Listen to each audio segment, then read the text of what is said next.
What's up, guys?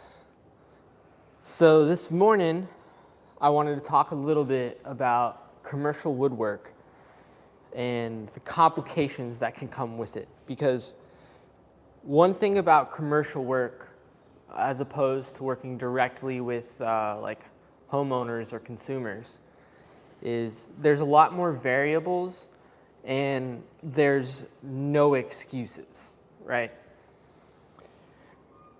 While I prepped to sand this new end feed table, which we're making a video on, it's a full ambrosia, replacing our old plywood thing, and I'm gonna spend a couple hours sanding on it. Tyler spent 3 days hand planing this thing because it was 3/4 inch, and we needed it to be 7/16 of an inch to be flush with the top of our table saw. But anyways, I'm talking about commercial woodwork today. So, as longtime viewers will know, we've built a 120-foot bar top in the past, and then we've built a couple commercial bars, and we're on our third one now, and we plan on doing a lot more of them. Now that things are up and rolling, I'm going to be bidding on a buttload of jobs because commercial woodwork pays really well. The thing is, with high risk comes high reward, and also comes major consequences if you fuck up. And major consequences can happen even if you don't fuck up. If it's nothing to do with you, there can still be major consequences because there's big contracts, there's different levels of contracts, right? You know, there's, for example, in this job, there's the owner of a restaurant, then there's the contract they hired, and then there's subcontractors. And in this case, even though we're woodworkers and we're making the tables and stuff, we're considered a subcontractor under the contractor, which is Vision Construction. And Vision is a pretty professional company, and they're actually better than the past contractors we've worked with. They have really good schedules. They have, the owners are pretty straightforward, straight shooters. Shout out to Jason. But the thing is, there's still complications. So, when we started this job, sorry, I'm grabbing some sandpaper here because it's going to take me a lot of sanding. When we started this job,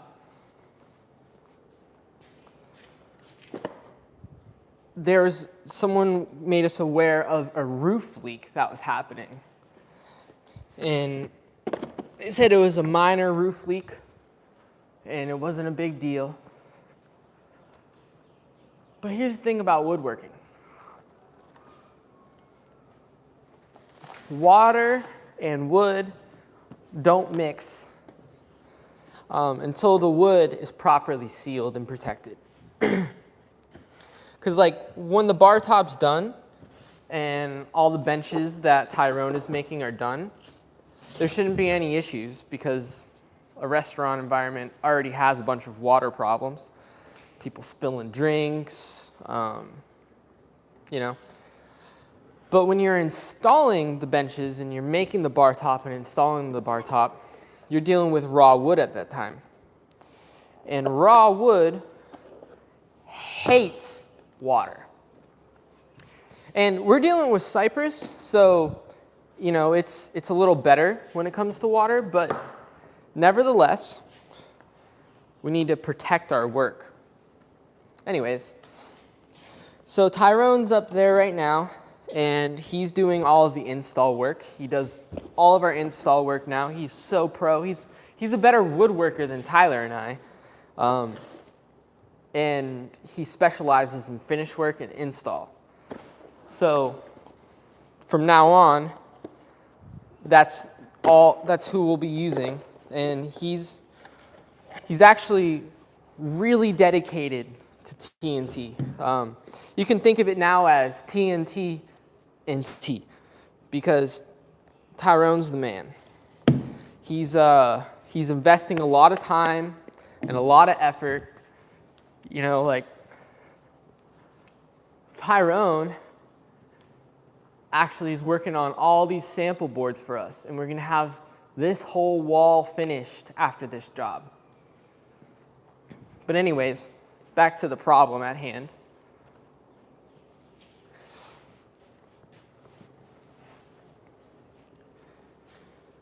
So Tyrone's up there and he's finishing all the woodwork.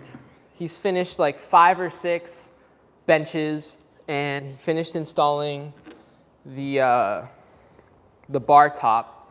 And we're at the stage where we're trying to put the seal on. So in the case of the bar top, it's going to be a 30-gallon epoxy pour, which we're going to make a video about. That's tomorrow. So Tyler and I are waking up at 3 a.m. and we're driving all the 7 hours to Pensacola. And we're driving all the way up there to get this footage and film it and also support Tyrone.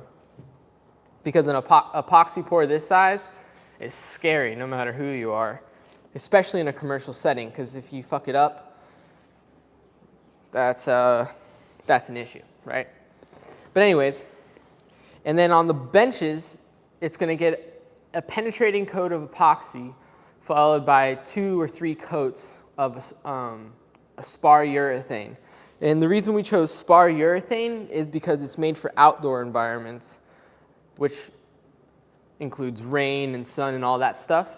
So it's just a lot stronger than an indoor polyurethane that isn't meant to be outside. Well, this is Florida, and there was huge storms that came in, rolling in, and we even experienced them here in Plant City yesterday.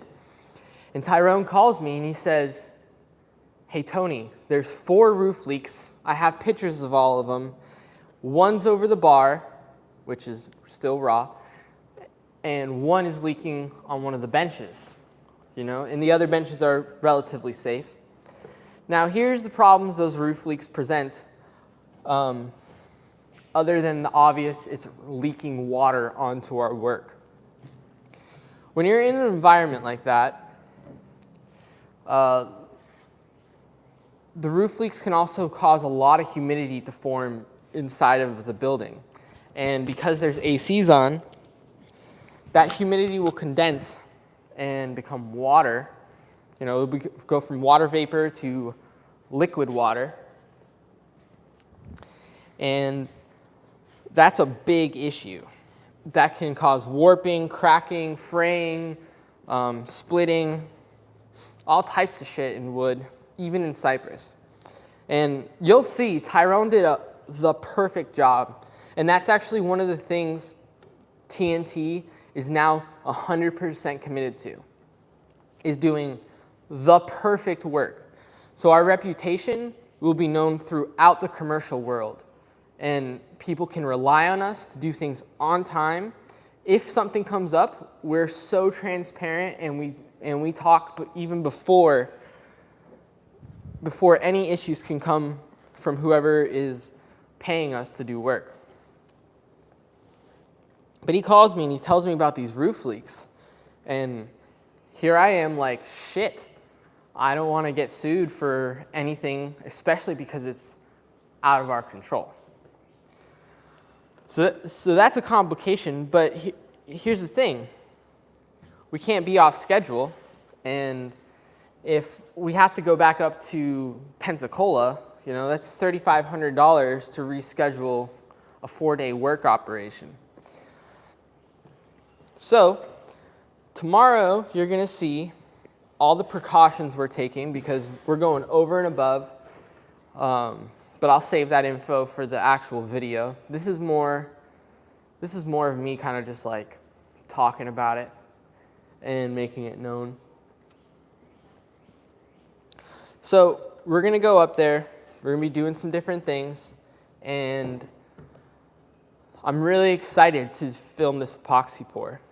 What you can expect from the video on this, actually let me start by saying like the last videos, which is named 120-foot sinker cypress bar top and then the impossible bar top, we didn't actually get to do the finish work. The contractor we were working at the time, TWT, hired some other people to put a really crappy finish on it. And the unfortunate part is like you can go to those restaurants now and you can see how cypress, which it's sinker cypress, but it's still a softwood, is getting damaged by just someone putting their glass too hard down will leave like an indented ring on it. All sorts of things are happening because the finish they used wasn't right for the environment. Well, this time we get to do the finish work, and it's epoxy pour over. Vision Construction paid for the right thing. One thing I like about Vision Construction, rather than trying to like skate by different things, like they actually want the best work and they're willing to pay for it. And they were so impressed with Tyrone's work that they stopped the carpenters and finishers they had working on some different aspects, and they wanted Tyrone to do it, even though it cost them more money. So I really like that about Vision, and I'm willing to stand by them despite like different things like this roof leak. And it's not even in their control, and they've been fighting with the owner of this walk-ons for a while trying to get this taken care of.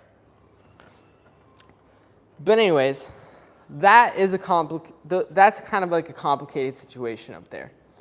But nevertheless, we're going to get it done, and we're going to get it done right, and we're going to protect it. And when that video releases, you'll get to see a detailed process of how we made the bar tops. We're going to include the price of materials, the profit margins, the labor involved with everything, and kind of like the whole process from start to finish. We're going to be showing off a little bit of like the, I guess like the office work that's involved. Because like yesterday, when Tyrone called me with the news about the epoxy, or about the roof leak, the first thing I did is I contacted all 3 of the lawyers we have, and they all advised me to make sure liability gets waived unless they're willing to fix the roof leak before we do our work. So that's what I did. So through a series of conversations and phone calls, Vision had a meeting with the owner of the company. And again, they weren't willing to pay Tyrone to come back up another time, which is in a week or 2 weeks or 3 weeks. Because here's the thing, right? They got to fix 4 roof leaks, I think, or more. And it's the Florida summer, so it's raining every fucking day. So I don't know how you're going to fix a roof leak when it's raining. And then the longer this drags on, the wood is unprotected. So if the wood is unprotected, there's a high chance something will happen every day that passes, that water is leaking into that restaurant.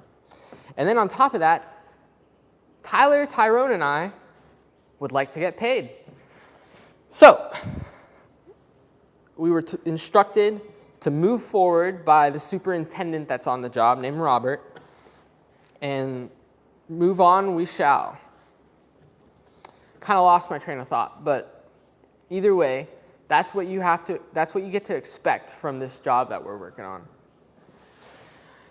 Now, some other things I want to talk about on the business side of things, because I'm hoping that this gets out to the right people eventually, and someone knows that they can make real good money with woodworking. So right here,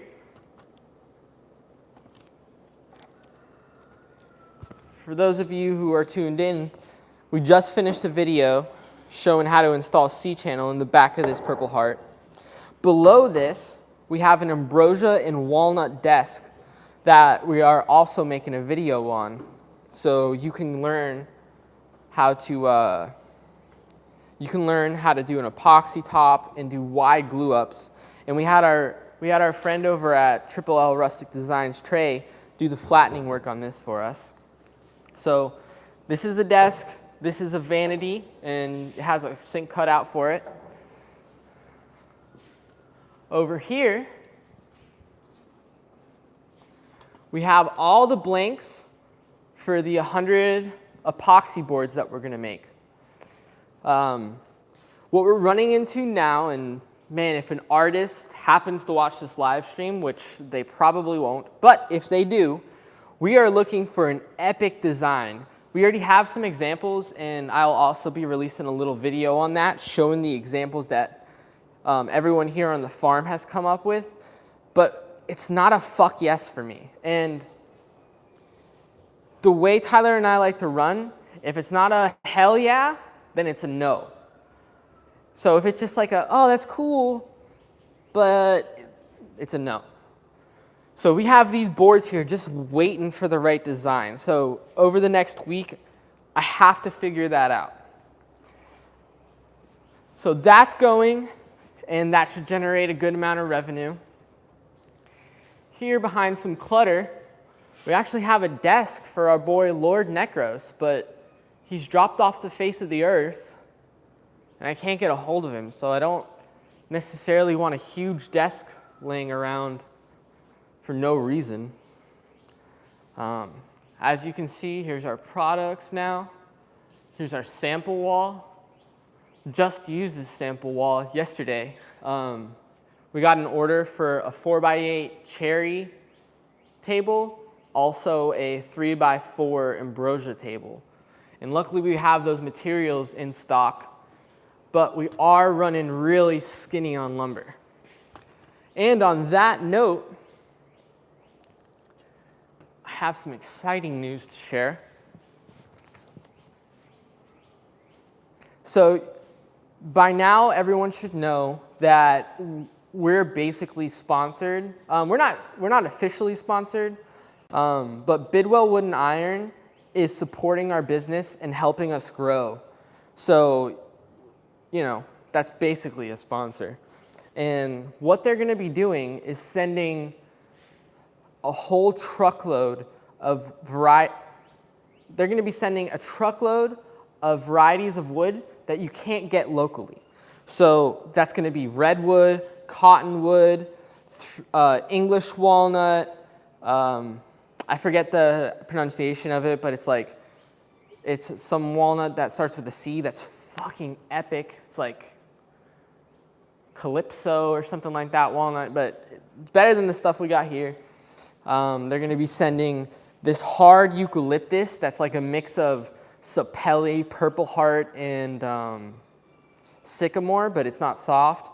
They're going to be sending a variety of woods that, again, we can't get locally. So what this is going to help us do, it's going to help us have a step up on our competition. But we're running out of wood, and we probably won't be able to get that lumber here for at least 2 weeks. But as it sits, we have a bunch of cherry left, but we're going to use a decent amount of that for the table order we just got. We have a little bit of walnut left, and I'm fairly certain this local showroom wants us to build them an island and then 20 samples. But they said, oh, I want to start this immediately, but then they dropped off the face of the earth. And they did this last time, but I'm thinking they're just really busy and they have a lot of things on their plate, so I'm sure they'll get back to me. We have zebra wood left, which Tyler and I are actually finally going to be making a work table. So this is going to be a 4x8 zebra wood, 2-inch thick butcher block work table. And Annie's Woodwork off of Instagram gave us these awesome templates to make dog holes in the whole top. So now we'll be able to use dogs and clamps and stuff instead of just like clamping to whatever we can and whatnot. It's going to up our efficiency. That's another thing about the woodworking business. improving your infrastructure, so tools, buildings,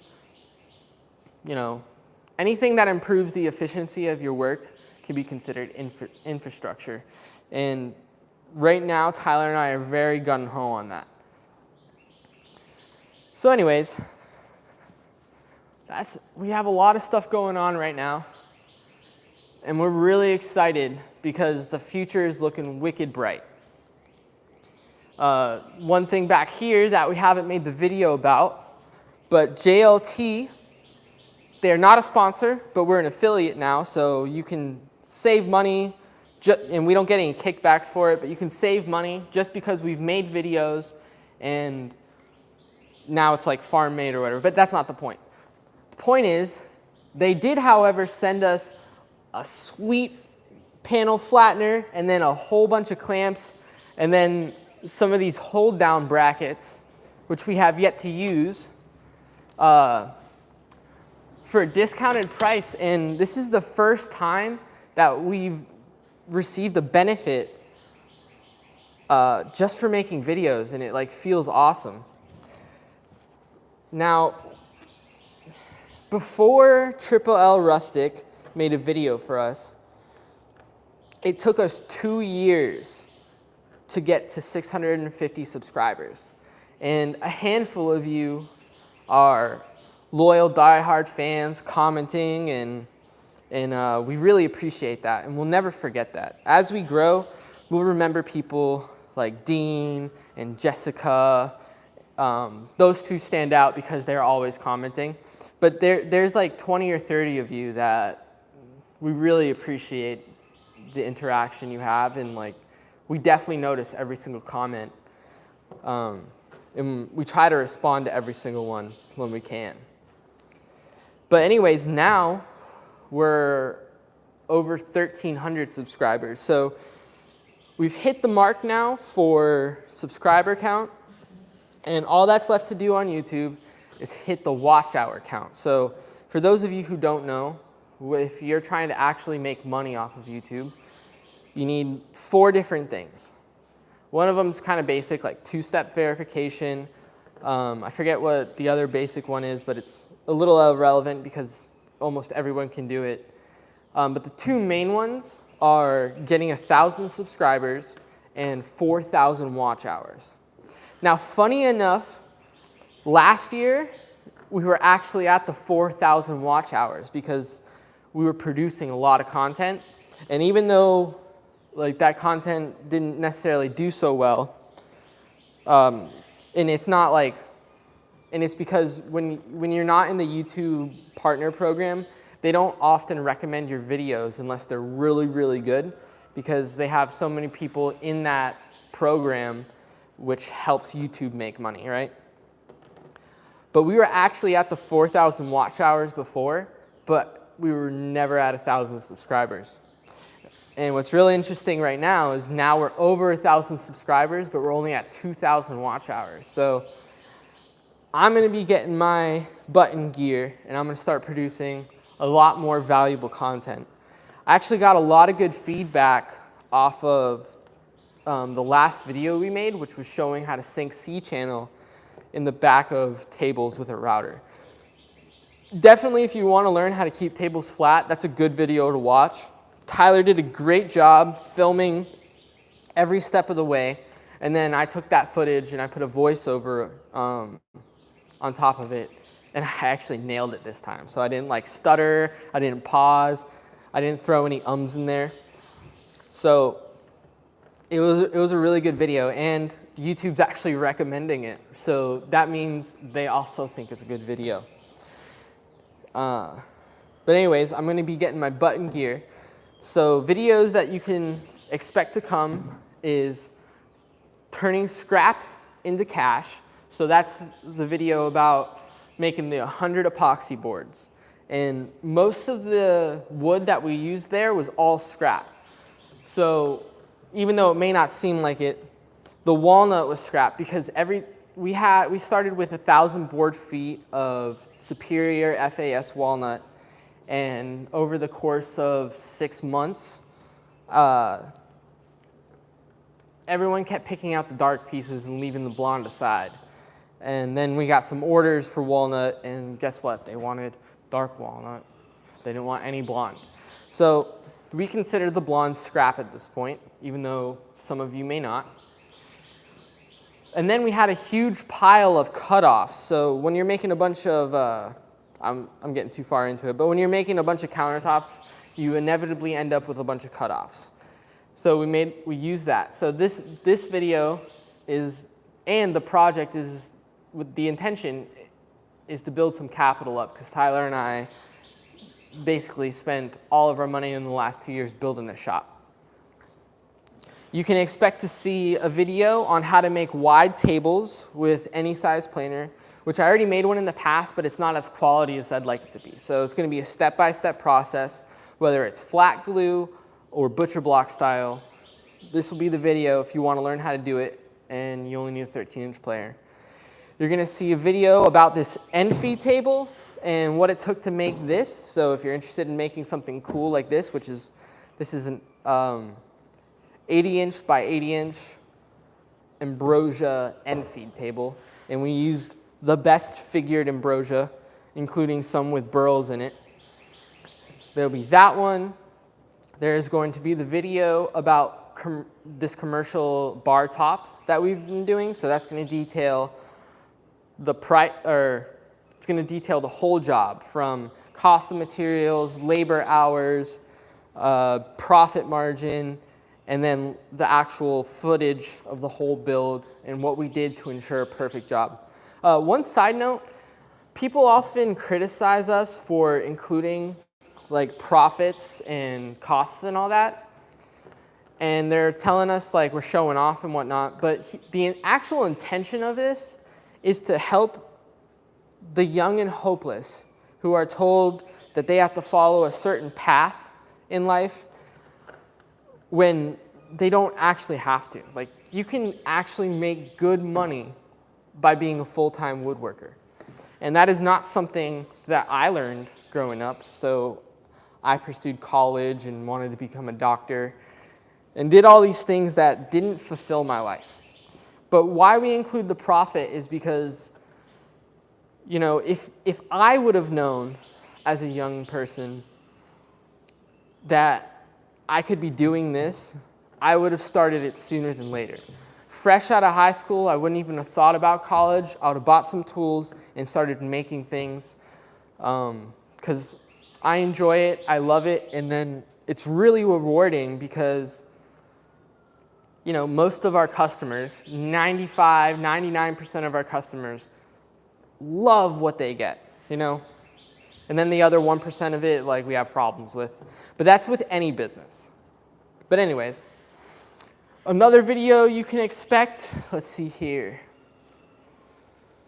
If Lord Necros gets back to me, you're going to see a really cool build of his desk. We're going to be, some of our friends from Bidwell Wood and Iron are going to be sending us a bunch of jars of Odie's oil, and we are going to be smashing it and exploding them with our Warhammer and fireworks. So that's going to be interesting. But that's really it for now. If you're interested in any side of, or any of the business side of woodworking, we are an open book. So leave a comment telling us what you'd like to know. And if it's a great question, or like if the answer is too long to just put in a simple comment, I'll make a video dedicated to that. And I want to give a quick shout out to Jessica, who asked a while back when we finished the last bar top if we could get a finished version, if we could get some footage of the finished product. Well, Jessica, this time we'll be getting footage of the whole finishing process and the finished product. So stay tuned for that. Anyways, I have about, I don't know, 3 or 4 hours of sanding because Tyler just finished hand planing this. So I got to go through 80, 120, 180, 220 and get this thing minty, because this is going to be our new centerpiece for the shop and I want it to look awesome. Without further more ado, for anyone who tuned in, thank you very much. Stay tuned. Have a good day.